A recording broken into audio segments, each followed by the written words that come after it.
What's going on, guys? One love out to everybody.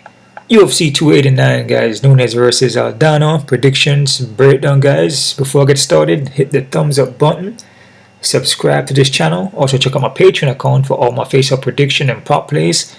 And you can also donate to my PayPal account. Alright, we got 11 fights in this card. It was supposed to be Nunes versus Pena, but Pena fell off the card along with a bunch of other people. Stephen Thompson and Pereira. I was looking forward to that fight. Duckhouse and Roundtree is a pretty good fight too. But we have 11 fights in this card. We're gonna jump into it, predict this, break it down, predict it, and give you guys the best predictions I can give, right? And the breakdown. Before I get started too, guys, check out Wayne Gitchy, which is me, my next channel. That channel is a health and wellness channel where I talk about healing the body using nature, using natural sources, right? Which the plants and living foods. If anybody is struggling with any imbalances like high blood pressure, diabetes, heart disease, you want to lose some weight, you want to get in physical shape and stay in shape, you can contact me through my Instagram, or you can contact me on here. I do consultations online, so whatever you guys are dealing with, anything mental, physically, I am your boy for that. All right, I can help you guys out with that.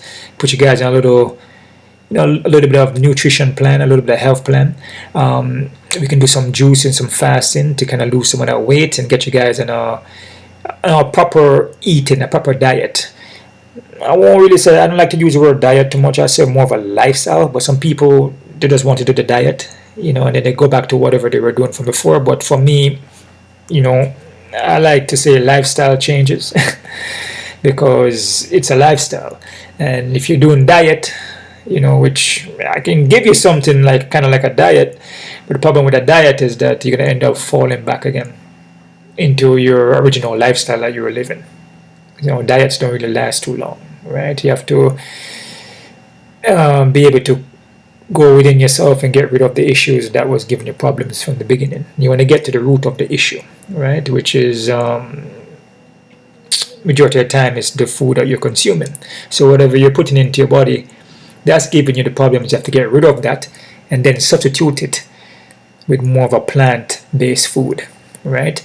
Not processed food, no, because like I said, they have vegan, but there's vegan processed, like some of those Beyond Burgers and Impossible Burgers, which are full with chemicals. They're made in lab. It's not derived from an actual plant.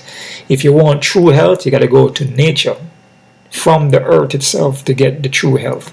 If you're eating processed vegan food, you're going to gain a lot of weight, and you're going to be just as sick as you were when you're eating the bad food, like the processed food and the fast foods, right? You're going to have high blood pressure, you have diabetes and all these other things, and you're going to have a lot of weight in you. I'm just speaking from experience, and I'm doing this for a long time now. I'm going to be like 12 years. I've been on a raw plant-based lifestyle. I tried everything. I went from pescatarian to cook vegan. I started out in raw vegan, and now I'm strictly raw vegan now, so I can pretty much give you guys a lot of help. So anybody that needs help, I do consultations, and like I said, I'm mostly online, but I can do even phone calls, texting, to emails, and I design a plan for you guys depending on your imbalances and depending on what you want to do. So if you want to just lose weight, if you're trying to get rid of high blood pressure, I would design a plan for you to help you to get rid of those issues, which is basically just imbalances. It's basically all inflammation in the body. So we got to get all that out, so hit your boy up and I'll work with you. All right, so let's jump into this card right here, guys. Like I said, every card to me is good. I'm not here to disrespect anybody. If these guys are here, that means that they belong here. That's the journey that they travel, and they put the work in to be here. As far as the matchups are concerned, there are pretty good matchups, right? They're always good matchups. And sometimes some cards, you look at it and go, oh man, it doesn't look that good. But when you watch it, it's actually better than a lot of other cards. And you may see a lot of fight night cards that are not even pay-per-view or nothing like that, and they turn out to be better than a pay-per-view card. This is a pay-per-view card though, and it's going to be in Canada. So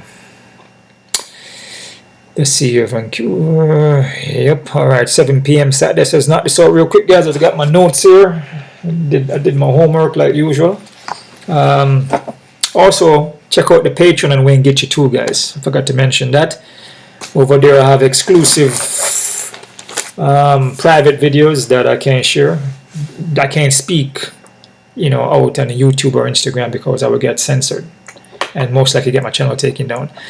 So those are things that you know, a lot of world views and going deep into the medical and, you know, so all right. So sign up to that channel, my Patreon. The links will be down below. And let's knock this out here. First fight here, guys. We got Diana Belbiţă versus Maria Oliveira. Diana here, she will mix it up, man. I actually like how she moves in there. Her techniques are not bad, but can get taken down. But she'll get back to her foot though. She's accurate with the strikes. Let me see here. Both of these women here, Diana and Maria, they want to stand up and fight. You know, both of them don't like the ground, but I feel Diana is more well-rounded, and Diana will look for takedowns, and Maria can get taken down.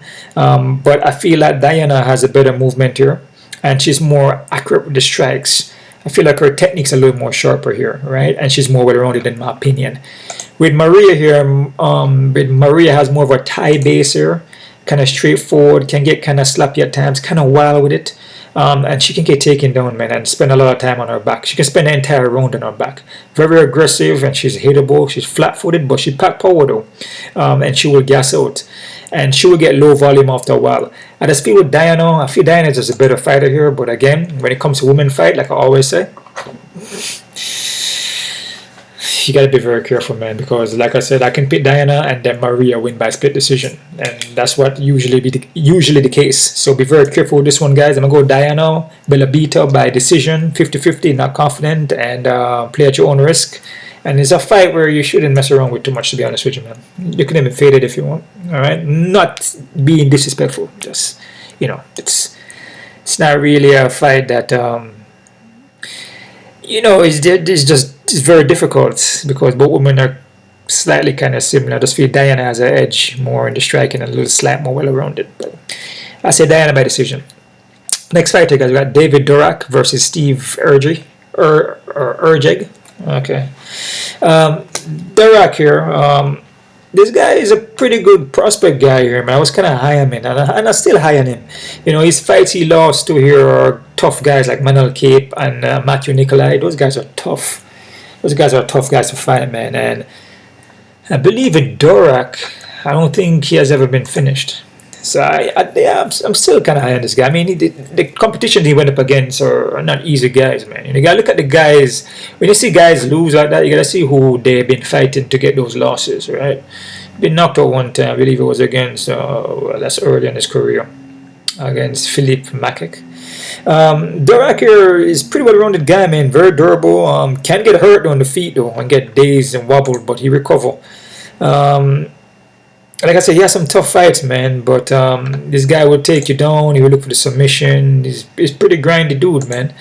8 by KO, 8 by submission, half and half. This guy is pretty well-rounded guy and very experienced and technical dude, man. His opponent here, I believe, is a short notice. I remember this fight card here is in Canada too, guys. So keep in mind on that. So the Canadian fighters they could get favored if you get close. So this fight's in Canada. So like guys like Mark and Mike Malott, Jasmine, Jazavidos, I don't know how much pronounce that, Zahabi and these Kyle Nelson guys, they could get favored there, you know. So be very careful. His opponent here is Steve, though. A short notice for Steve. Steve, you know, he wants to groan, you know. He looks for submission. Look like he has wrestling on him to a wrestling base. His head is kind of straight up though. Head don't really leave the center, and he's hittable. But this guy, you know, he look like he wants to jump to your back and get a submission. But then a guy like Dvořák is just so experienced and well-rounded. But we see fights though, man, like the last card with Jamie Malarkey. I mean, you see what happened, right? He was fighting a guy that wasn't supposed to beat him, and Jamie was high on the odds. Like I mentioned, guys, when you see odds are high like that, even though the guy is like supposed to win, don't parlay that guy too much in the parlays, man. And sometimes go under, because upsets always happen, man. He could get caught. Jamie Malott, he went into that fight trying to strike with the guy too much, and the guy is known for striking because he has a more of a taekwondo base. Jamie Malott should just focus on takedowns and stick to wrestling and grappling mostly. Take the fight to where the guy is more the weakest. But he got caught coming in, so it happens.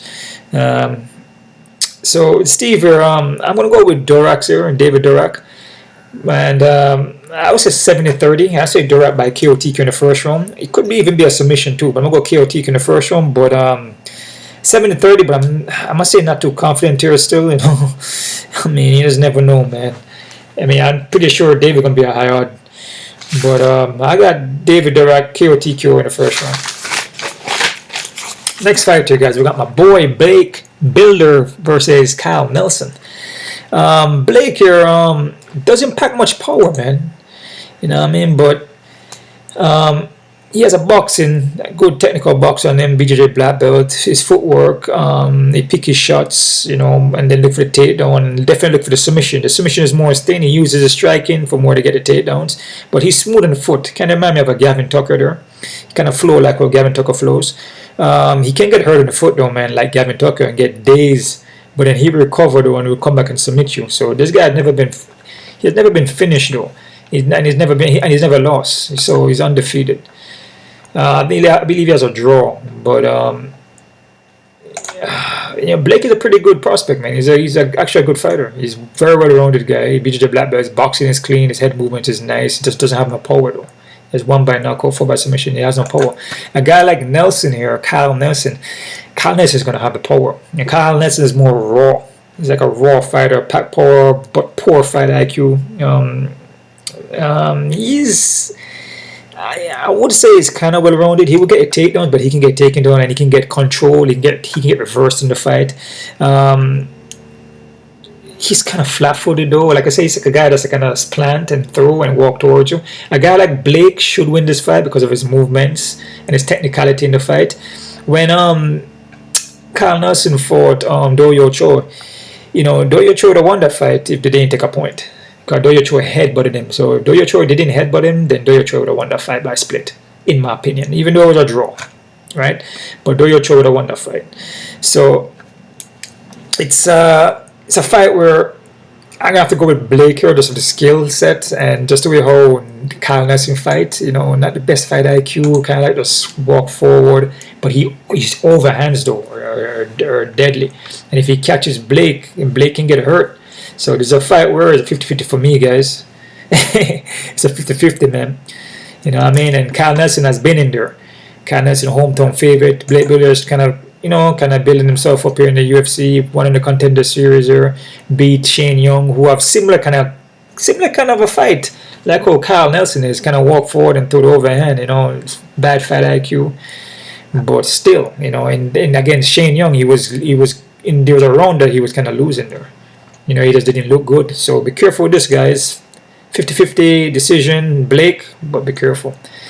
Next fight here, we got Zahabi versus Everlong. Probably mispronounced that. Aiemann Zahabi versus Richie Long. Yeah, I think I pronounced that right. Okay. What notes that?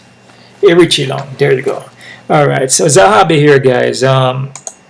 Zahabi is well-rounded, coming off of obviously his brother, his Faraz Zahabi, you know, George St. Pierre camp there, you know, very good guys, very technical, set up good game plans. Zahabi is a skilled guy, man. You can tell that when he's in there, he's smart fight IQ. You know, like I said, he could get caught though. He got caught by Ricardo Ramos, right, with a spinning elbow. So he get caught, but I don't think that will happen again. Zahabi is a smart guy, man. Richie Long he's a decent fighter, but he fades, man. And fight IQ is not that good. He can get flat-footed, and he's hittable, but he will walk you down though, and he throws heavy.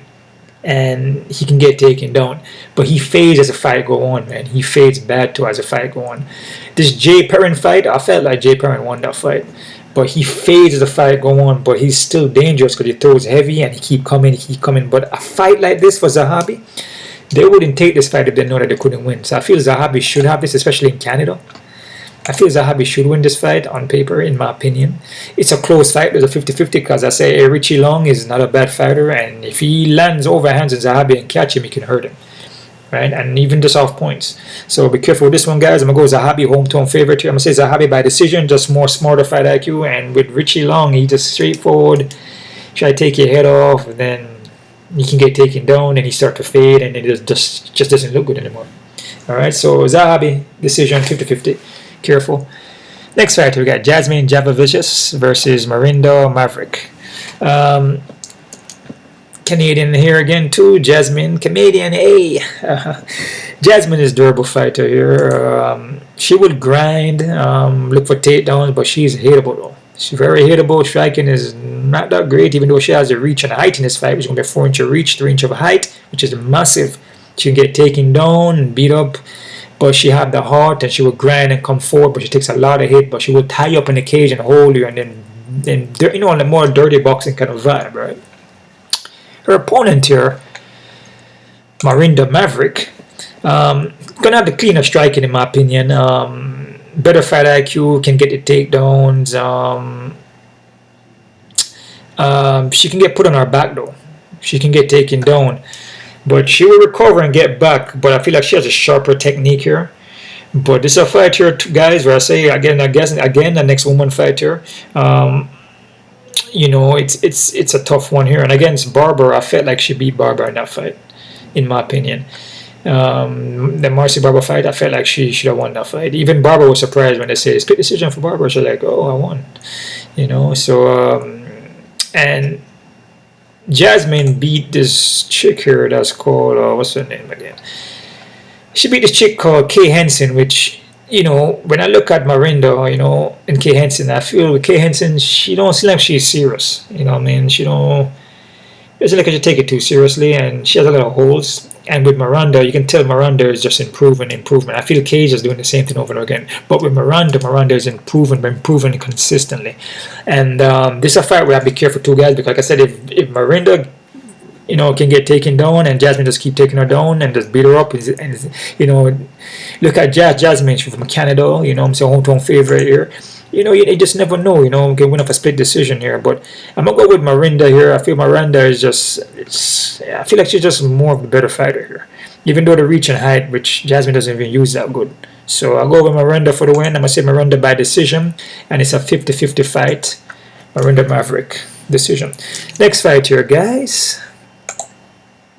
We have Nasruddin Imavov versus Chris Curtis. This is a tricky one here. And on breaking this down, man, I kind of have I was kind of going for Nasruddin a little bit here. I'm gonna tell you why. Nasruddin light on the feet, right? But he can't keep a steady pace though, and that's the issue. Light on the feet, he can't keep a steady pace, and the experience. And a guy like Curtis is super experienced, and Sean Strickland showed that when he fought Imavov, and Chris Curtis and Sean Strickland trained together, right? That's one thing. And in the first round, Sean Strickland won the first round in that fight. You know what I'm saying? So it was a 5-round fight, but Sean Strickland win the first round against Aiemann by touching him up. And even though Aiemann was using the footwork, moving around, he was still getting touched up in that fight. And Chris Curtis and Strickland, they trained together.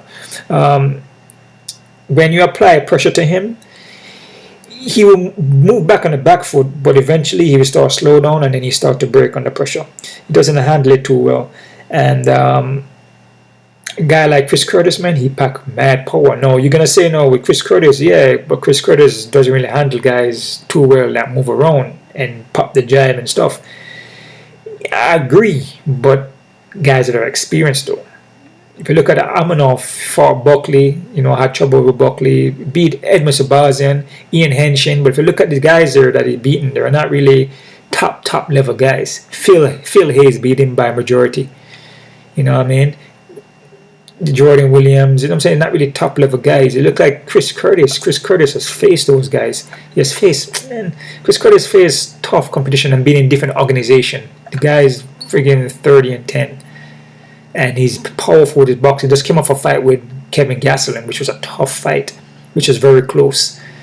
Jack Mersman can do that with the footwork because he's experienced and he can carry the pace. Emanov don't carry that pace well, and he shows it every single fight. When he started to get pressure and he can't take the guy out, he start to not look good in the fight. You know what I'm saying? Chris Curtis even beats Brian Allen. It was a tough fight. You know, Ronda Vera beat the Phil Hayes that Aiemann lost to, but you can't really look on it like that. You know, the math. You know, sometimes you can mess yourself up like that. You know what I mean? The Carl Stewart. You know, he lost to tough guys too along the way. But you know, I mean, he was in the PFL. You know, this guy is a well-rounded, experienced guy. Like I say, he trained with Strickland and fought Aiemann before, so they could work together and come up with a game plan and say, okay, man, you know, when you're fighting Aiemann, all you gotta do, man, is just get in this, walk him down, you know, but use your head movement, slip the shots. You know, I think about Aiemann, he may throw knees and elbows and stuff, but Chris Curtis is pretty good on movement and shelling up and slipping. He's got to go forward. And once you start going forward, it's going to be a bigger cage too. Once you keep going forward, then, you know, I mean, after a while, you know, Aiemann won't be able to handle that pressure like that. And that's when Chris Curtis is going to land some big shots in him, man, in my opinion. You know, with Chris Curtis here, like I mentioned, I'm going to break him down a little bit for you guys here. Like I say, he's well-rounded, and he will look for takedowns, man. Don't think this guy don't look for takedowns. And his takedown defense is one of the best takedown defense, man. He hard to take this guy down, man. Yep, he has one of the best takedown defense. Hard to take him down, and he will look for takedown. He would throw kicks too, hardly, but he would throw kicks. But his boxing, pack power, and his technique, when he come forward, slip and counters, is very devastating. You know what I'm saying? And like I say, his teammate is Strickland, so he should win this fight, in my opinion, just by, you know, just by his credentials. You understand? And a guy like Aiemann, yeah, is good. And I was kind of looking at Aiemann like, yeah, man, he's gonna be on the outside, pop him with the jab and move around. But he didn't do that with Strickland. And when he did do that, he was getting hit. There's a thing. The problem with this fight that Aiemann was getting hit in the first round a lot. If he's getting hit, and him and Curtis have pretty much the same reach, you know, Curtis is going to touch him out, man, and possibly even finish him, in my opinion. So I got Chris Curtis by KO TKO, guys, in the second round, and I'm gonna go 50-50, because I'm not taking anything away from Aiemann because he may have learned from the Strickland fight. You know what I'm saying? He may have learned and then come back a better fighter. It's on a 3-round fight, so he may have learned. So you never know. But I must say Curtis though. But I'm not confident. Second round KO TKO. Next fight here, guys. We got Eryk Anders versus Marc-Andre Barlat. Eryk Anders here, man. This is a fight where I'm gonna have to watch the face-off for this one, but I'm gonna give my prediction though. This is very important to watch the face-off on the weigh-ins for this one because it depends on when Anders come in. And this is very well-rounded guy. Very strong base on him, hard to take him down. When he comes in shape, this guy's on point, man. When he comes in shape, he's on point. I know he has a little losses back to back here, but when he comes in shape, a lot of grappling matches here too. That can also confuse you, huh? Yeah, but it's mostly grappling matches there. So, but when he comes in shape, this guy he usually wins the fight, man. He's a powerful hitter. His ground game is good. His takedowns are good. And also his cardio is good when he comes in shape though. And he's 185, so he should be looking good in this one. Once I check the face-offs, I'm going to check that out. His opponent here, Mark, though. Mark is an Energizer Bunny, and this guy doesn't get tired. That's why they call him the power bar. His power bar is always on high. We look for takedowns, heavy-handed. He's tough. He's a durable guy, man. This guy is hard. Both of these guys are going to be just there fighting, man. And I'm not sure if any one of these guys can knock each other out because both of them can take a hit. And I know Mark been finished. It's pretty much even. Both 1-1, KO TKO one time and submission one time. Both of them are even. So and both of them pack pole. So this is going to be a good fight here. You know, it just all depends on what Eryk Anders come to fight. You know, Eryk Anders carry the athleticism though. Mark don't really have that. You know, Eryk Anders have the athleticism from football. You know, he will sprint towards you. He will do things that, you know, is more an athleticism kind of vibe that Mark may not do. You know what I mean? So, but it depends on what Eryk Anders coming though. And I'm gonna see that more from the face-offs and the weigh-in. So you guys sign up to that Patreon account to see my face-off predictions there. But I'm gonna go with Eryk Anders though. But I may change this depending on what Eryk Anders looks like. If his body doesn't look, if his body looks flat or he looks too dehydrated or just, I mean, you could tell, right? Just as by his mannerisms, by how the body look, and you know, if he even made weight, I'm gonna check that out. Then you could see. But Anders by decision, guys, and it's a 50-50 fight because both of these guys pretty much kind of even in style. You know what I mean? So we see where that goes. So Anders by decision. Next fighter, guys, we got Dan Ige versus Nate Landwehr. Ige, man, very durable guy here, man. Never been finished. Well-rounded BJJ black belt. He will let the hands go on you, man. It's pretty decent with the hands. We look for takedowns. Very, very well-rounded guy here, man. This guy's on point. His opponent here, Nate. Nate is a good fighter, but he got holes, man. And in the first round, he can get touch up. Like, he starts slow, he get touch up in the first round. Then the second, he may probably start coming back a little bit, but he still can get touch up. He will look for takedowns. He's heavy with the hands. He's kind of wild with it, but he can get knocked out, man. And he can get hurt in the fight and knocked out, and he's hittable. You understand? And a guy like Ige, who's experienced, who has fought tough competitions. You know, Ige fought some tough guys, man. The Mozart Everlov, Josh Emmett, the Korean Zombie, you know, Gavin Tuckers, Kevin Cutter, Edison Barboza, Marad Beltek, Kevin Aguilera. You know what I'm saying? He fought Julio Ars. He fought some tough guys, though. So Nate fought tough guys, too, you know, in other organizations, too, you know. But at the same time, it's like, with Nate, though, man, Nate can get hurt in the foot, man. And when I see a guy can get hurt like that in the first round, he can get days all over the place. You know, he's like, fighting a guy like Ige, he's going to capitalize on that, you know what I mean? So I'm going to go with Ige here. I'm going to say Ige by decision. But this is 50-50 because sometimes with Ige, you know, it depends on what Ige come in. He can sometimes even drop the ball and may get a knockout. Even though he's never been finished, though. Like I said, Ige never been finished. So, but still, it could be the first time. But I'm going to go with Ige, decision, 50-50. Next fighter, guys, we got Mike Malott versus Adam Fujit. Malott here is 100% finishing rate here. This guy's pretty much, you know, he goes in there, either you finish him or he finishes you, man. And I believe he's what? I believe he only lost one. I believe by a knockout. Coming a team out from male there. Pretty good ground game. Punches, his striking is pretty good. It's pretty powerful with the punches. His boxing is not bad. The movement not bad. We mix it up, look for takedowns, and we finish one time, 4 knockout, 5 by submission, 0, 100% finishing rate for this guy here, man. His opponent here, Adam Fujit, is under the 4-inch of reach, which is massive, but this guy is hittable though. And that's what I noticed. When I see guys are hittable like that, and they're fighting guys who can hit, I mean, it's hard to pick them because when these guys get touched, they get dazed, and then, you know, the recovery may not be that good. You know, his striking is predictable. His chin is high. He will look for takedown, but he kind of stutter steps a lot. Leave his chin there. He will wing punches and miss. And Mike is just more tighter. You know, he's just more. He's more composed and more accurate with the strikes, man. He put it together better, in my opinion. So I'm gonna go with Mike Malott here, guys, by KOTQ in the first round. And this is a 70-30, 70 for Mike, 30 for Adam. All right. Next fighter, guys, we got Charles Oliveira versus Beneil Dariush. This one's an interesting one here, man. This one's an interesting one, man. Like I told you, I think I picked. Yeah, I did. I don't think I knew I picked Charles Oliveira against Islam, and I said Islam second round submission. Perfect. I actually had that one. For this one here, you know, look at Oliveira here. Dangerous fighter. Ground game, a lot of submissions. Probably a lot of 20-odd submissions, I think, or 17 or something like that. And this guy gets you on the ground, most likely he's going to submit you. But tell about Oliveira, though, which I see the improvement. You know, I see his improvement. You know, from way back, he has 21 by submissions. From way back, he was a guy that would like, you know, he would look for more of the submissions, obviously, because that's what he has, is 21. But he will use whatever little striking he has to get the takedowns. And then whenever he can't get the submission, then he will lay on his back and get grounded out. And that's why he got 4 by KO and 4 by submission. So he's a guy that can get submitted or knocked out. But then he changed his game plan now. He come with more of a heavier Thai stance where he push forward and he would take a bunch of hits and then throw his punches and kicks and try to finish you. Right? And he doesn't rely on just going for takedowns. He will stand with you. But the problem with that now, that he can get hurt on the foot. You know what I mean? And a lot of that is that's just how it is. You get hit, you get touched up consistently. After a while, you just so much you can get touched up in the head, man. It's just like I said, the head ain't meant to get hit like that, man. The brain ain't meant to get hit at all. That's why you got a skull there to protect the brain, man.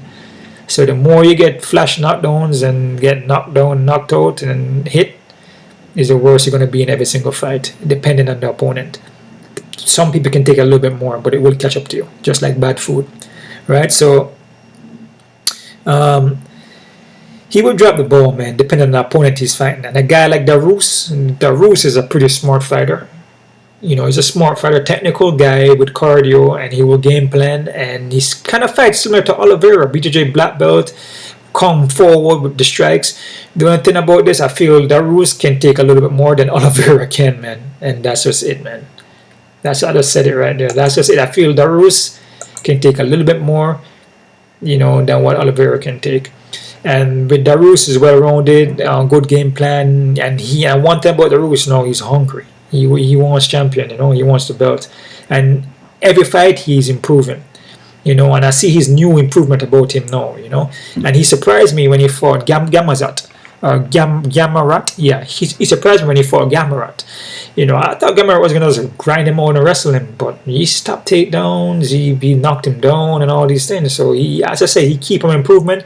The Oliveira has improved too, but this Oliveira here, you know, if he gets touched up too much, he's going to get knocked down.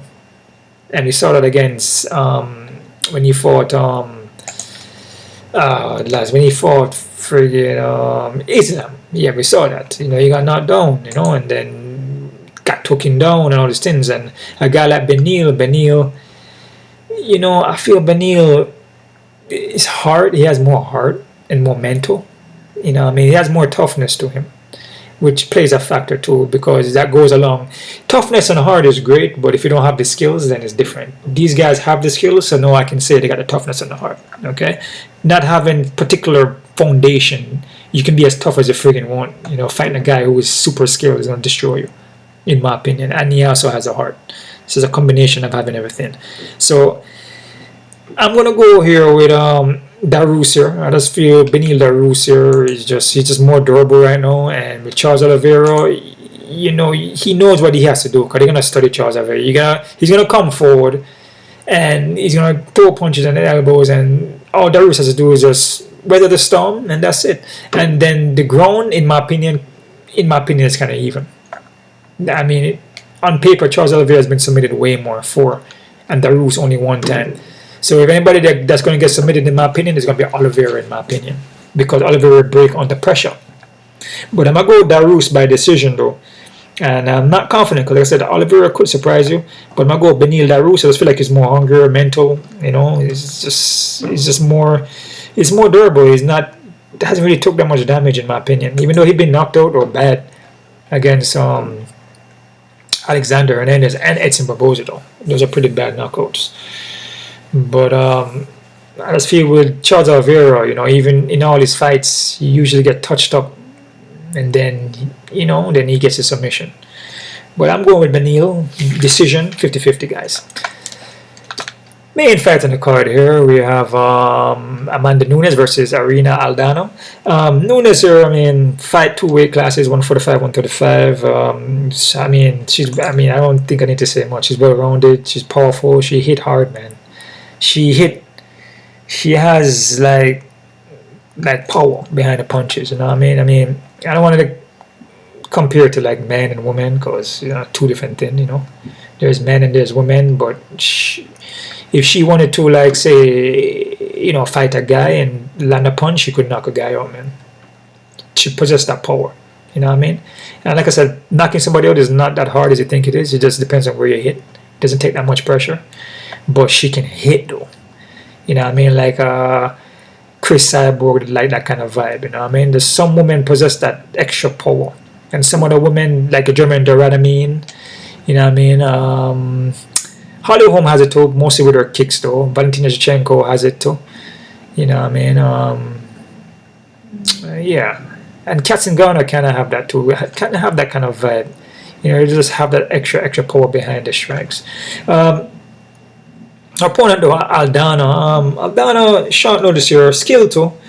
has the hands, has the boxing, but she can get taken down, she can get ground out in the fight, she can get touched up, you know what I mean? But she is game though, you know. She come in here prepared, you know. Just never know. I'm not gonna count anybody out, you know what I mean? But you know, against Chasing here, she would have lost the fight. You know, she threw up off her back, she threw up a kick and it caught her in the liver. You know what I mean? But she would have lost. She lost second round and she was gonna lose the third round if Chasing, you know, didn't get kicked to the liver on the ground. But Chasing had the dominant position. So I'm liking Nunes though, here guys. But you know, you never know. You know, there's always upsets. You know, I mean, you just never know. Maybe Aldana coming here and an overhand. You know, you just never know. Or like I said, Aldana boxing is not bad. You know, I mean, it could give Nunes problems. But I'm gonna go with Nunes. I'm gonna say Nunes by first round KO TKO and 70 Nunes, 30 Aldana. And I must say I'm not super confident because we see with Nunes, if she don't come in too prepared, you know, she can lose a fight. She lost against Juliana Pena, you know what I mean? You know, so if she don't come in too prepared, she can lose. But if she comes in game and prepared, most likely she's going to win. So it all depends on what Nunes comes in. And it seems like she comes in good all the time. Because she hasn't lost since... Last time in 214, when she fought Gane. After that, she was winning the winning streak from 214 until she lost to Juliana. So we'll see what happened there. So Nunes, KO TKO first round, 70-30. Quick look at the odds here, guys. See what we're working with. Man, crazy odds. Diana, this fight is even, and I don't disagree because it can go either way. David, oh man, 275 against Steven. Steven short notice, so that's expected. But like I told you guys, when short notice guys come in, you just don't know, man. You know, I saw some footage from him. What I see is what I see. That doesn't mean he can't beat David though, so be careful with this one. So don't go crazy on David like, yeah man, he has to win. You know he doesn't. He can lose, man. Blake Bilder, Kyle Nelson. I like him, Blake, man, but I think Blake's a little bit too high here, guys. 250 is too high because Nelson is experienced and he's been there. You know, Blake is a good prospect, but Kyle Nelson has that power. It's just the movement from Bilder, you know, and the skills from Bilder. I feel like he should win, but I feel Bilder is too high. This is the next fight too, guys, to be careful with. When you see guys that are so high, be careful because Nelson, hometown favorite, it doesn't take much, man. Nelson just keep throwing overhands, touch out of somewhere. Judges like, oh man, he was more aggressive, he hits harder. Then Nelson win by split. Hometown favorite, be careful. Zahabi, Richie Ling. Got Richie, even fight. I'm liking Zahabi though. Slight underdog on some sides, but I like Zahabi. Jasmine and Miranda, same thing here. My Miranda is super too friggin' high because Jasmine, she's not a bad fighter, but she got holes, and I feel Miranda is the better fighter here. But like I said, the woman fights, man. Miranda being 300, and Jasmine a hometown favorite. I feel that Miranda should win, but you just never know, guys. Man, the odds like this, man, there's always some kind of weird things happen. Be careful. But I like Miranda though, but like I said, be careful with it, man. Chris Curtis and Amanov. Chris Curtis underdog? Interesting. Okay. I like Chris Curtis here, but I don't know. I mean, Amanov, can he win? Yeah, possible with the movement. But like I said, I don't think he can carry the pace though. I could be wrong. He could prove me wrong. You know, this probably be the first time he proved me wrong against a top fighter like Chris Curtis. So I like Chris Curtis though. Let's see what happens. Eryk Anders, Eryk Anders underdog too. I don't know. It depends on what Eryk Anders come in. If does Eryk Anders come in like a good Eryk Anders, put the work in and train like he did in his last fight, should win this fight in my opinion. I like Eryk Anders though, but still be careful. Dan Ige and Nate. Ige is 250, 260. I think this Nate Landwehr is not bad, but like I said, he's hittable and he can get hurt. I can see why Dan Ige is 250, but I still be careful though, man, because Ige can drop the ball too, guys. So be very careful. Mike Malott and Adam Fidget. Mike Malott 210, 250. I think the odds on there Mike is too high too, but I feel Mike should win this fight. I feel like he's a better fighter. Yeah, but still be careful, man. Amanda Nunes, Irene Aldana. Nunes is 350. Yeah, I mean, 2 weight classes champion. I mean, she shows her dominance. She beat June Lapina in her last fight easily.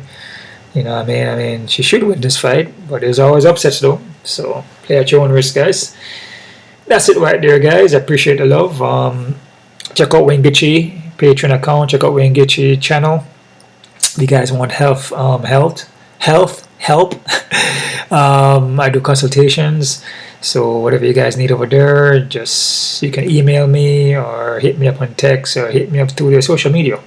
Alright, and that's about it there, guys. You guys keep on kicking. One love out to everybody, and os.